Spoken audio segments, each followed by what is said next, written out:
அடுத்த தமிழ் சினிமாவோட இவங்க தான் வந்து சிறந்த இயக்குனர் இன்னும் 10 வருஷத்துக்கு அப்படின்லாம் இருந்தவங்க, திடீர்னு ஒரு காலகட்டத்தில ஃபேட் அவுட் ஆகுறாங்க. காணாம போயிடுறாங்க. அவங்க எங்க இருக்காங்க? என்ன வேலை செய்றாங்க?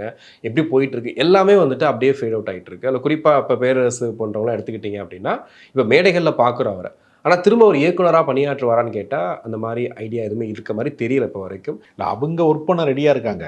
புரொடியூசர்ஸ் வர தயாரா இருக்காங்களா தான் நீங்க கேட்குறீங்க. ஆமா. அதாவது உலகத்தின் ஆகச்சிறந்த இயக்குனர்கள் உட்பட எல்லாருமே ஒரே ஒரு கதையைத்தான் எழுதி வைத்திருக்கிறார்கள். ம். அதை மாற்றி மாற்றி எடுக்கிறாங்க.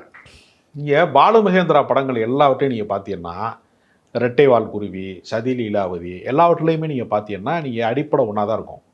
ஒரு ஒரு கேரக்டர் ஒரு லவ்வர் இருக்கும்போது இன்னொரு அஃபேர் இருக்கிறது தான் கதையாக இருக்கும். எல்லா படங்கள்லையும் மாரி தான் இருக்கும். அப்படி தான் இருக்கும். மறுபடியும் ஒரே பேட்டர்னில் தான் எல்லா கதைகளும் இருந்துச்சு. இதை நம்ம மறுக்க முடியாது. ஒன்றை காமெடியாக சீரியஸாக பண்ணியிருப்பார் மறுபடியும், இன்னொரு படத்தை வந்து காமெடியாக பண்ணியிருப்பார் சத்யலீலாவதியை. அதே மாதிரி பார்த்தீங்கன்னா ஒரு ஒரு ஸ்டைலில் ஒரு ஒரு கட்டமைப்பு இருக்க ஒரு கதையை வந்து உருவாக்கிடுவாங்க.